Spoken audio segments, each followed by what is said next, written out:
Welcome back to the counter. The people in one of my Facebook groups have been asking me to do a video of this type of work that I've been doing lately. So I thought I'd actually do one start to finish and show you the process. Now, what you have in front of you here is pretty much the same technique, but on 3 different types of paper. This is called Polyart paper. It's a synthetic paper with a clay coating. Similar in concept to your ampersand boards, but it is very flexible, and I will be using these later to actually mount onto small boards. These are on acrylic paper, and the reason I'm doing them on different types was just to see what sort of texture I get through the actual underlayers of the paint. This is quite nice and simple. This is solid paper, acrylic paper, sealed on both sides. This is watercolour paper. Now, as you can see, even though I've sealed it and this has multiple layers of paint on it, this does actually show some of the canvasy texture of the water colour paper through the paint. And then lastly we have same sort of thing but on canvas. Right, and again just looking to see what happens in the very deep layers of these things. Now the one I'll do for you today is will actually be on Polyart paper. So let's get set up.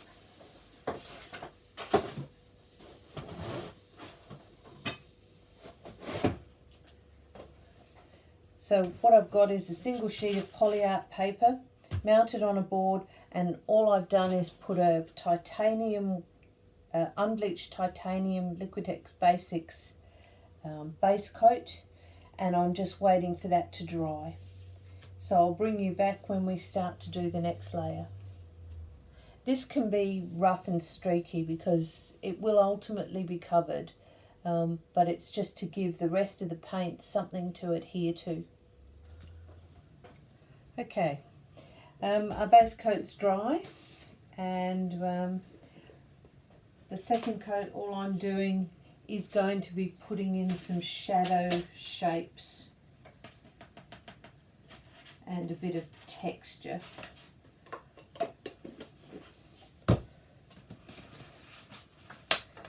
So I'm going to thin it down.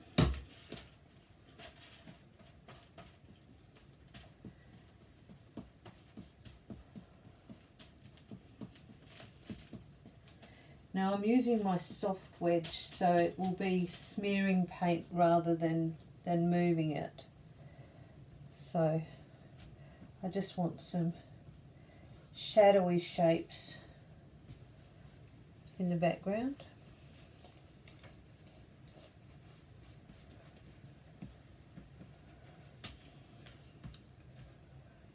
And then maybe some deeper ones in the middle.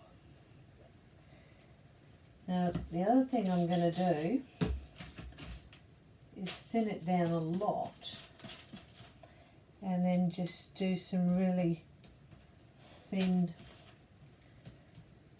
parts which I'm going to texturize. So I want to scrape all that off, just make it thin.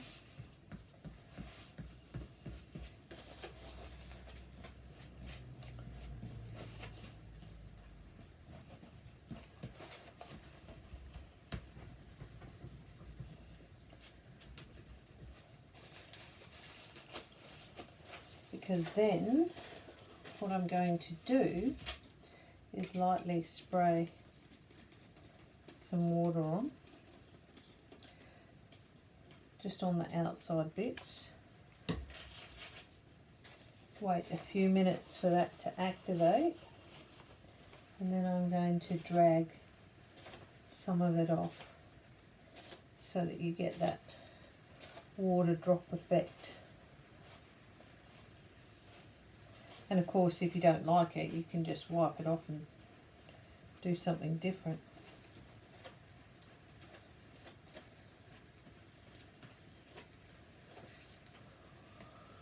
Just to give it a bit of interest.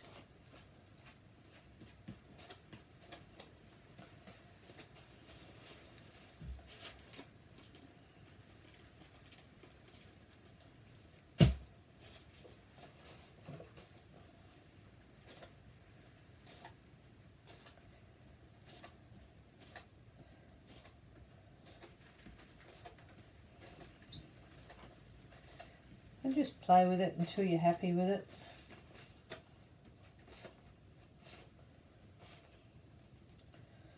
I think that's fairly interesting.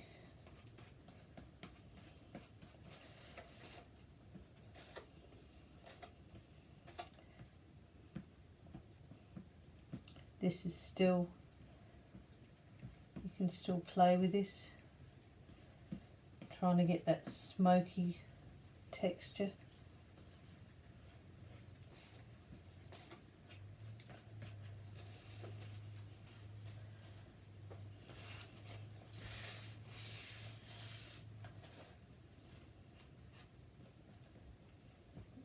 Bare in there, just to even some of it out where it's looking a bit too contrived.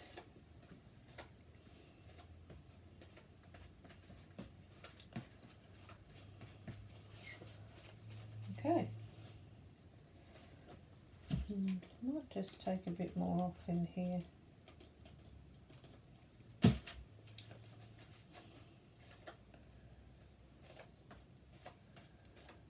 Better.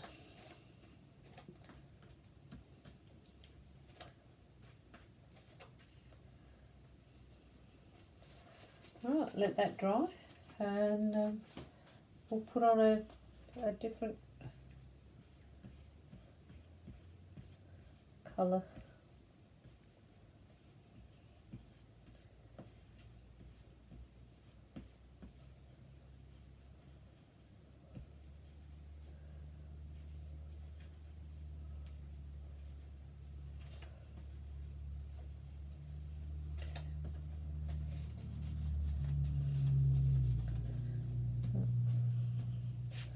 Break that down a bit.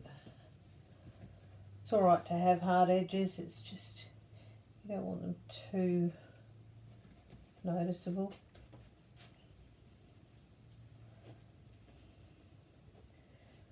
Now if I'd used a catalyst wedge, I would have been taking off too much paint, whereas this is soft enough to only do a little bit. Okay. From here on in, it's really up to you what sort of colours you do. I'm having a little bit of a love affair with reds at the moment, so I'm going to work with this red. Now, it's a bit intuitive on how you actually do this. Once you have your layers down, you just keep adding until you're happy. I generally go dark to light because I'm looking for the lightest one on top. Okay, so let's do this.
Okay, now I'm going to start building the pastels.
Okay, this is what we have so far. The water I spray on gives you that rainbow spotted type look. So there's still two more colours just to bring it up to light, but you can see into the depth of some of them where you just get hints of the colour.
Okay, time to do the last and final coat. Now, depending on what's overall feeling of the colour you want, I was going to go with a bit of a grey blue to finish off. But you can choose whichever one you want. And just finish with some streaking. This is when I tend to go across the previous lines diagonally to get some different movement. And this is a very, very, very pale grey, so you can get some lovely streaks. So keep playing with it until you're happy with the direction.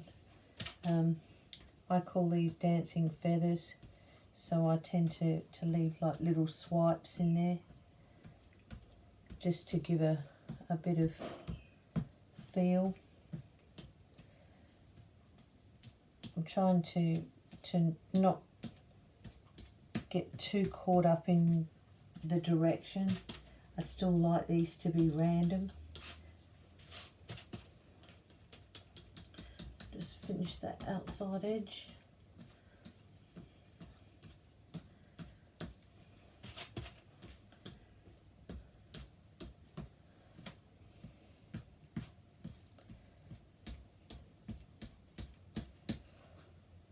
And when you're happy with the overall look, stop. That's easy.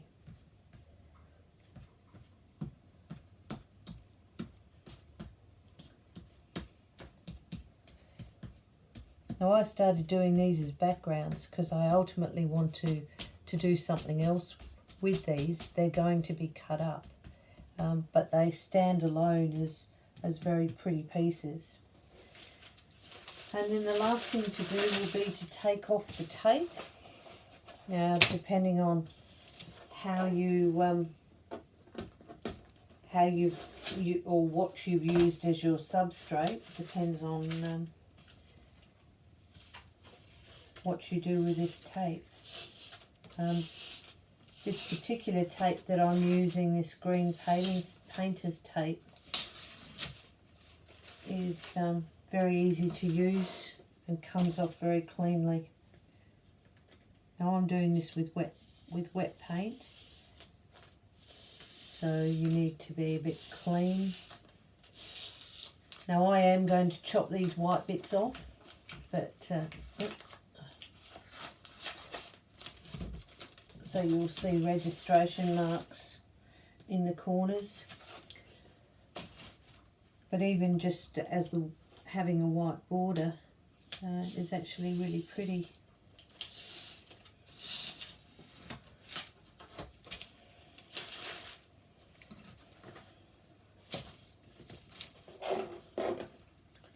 Last one.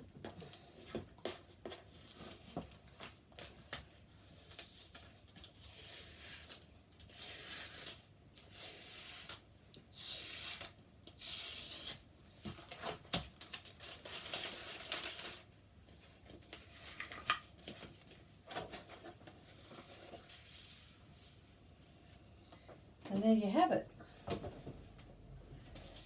I think that's really pretty. Now I used soft bodied craft paint for this, and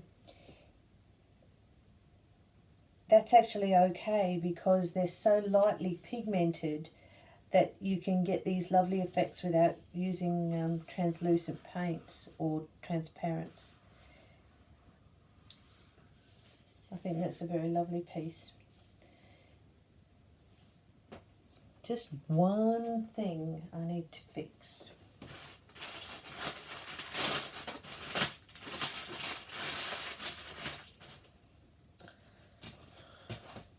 This one. It's just a bit too thick. But there we are, we're done. Now at some stage I'll bring you back and show you what I'm going to be doing with these. But I think they're really pretty. Hope you enjoyed, and I'll finish off with some shots of this when it's dry, and we'll see you next time. Thank you. Just while I'm here, some detail shots. You can see right into it. This is not dry, but you can see right into some of the colours and the overall look. There you go.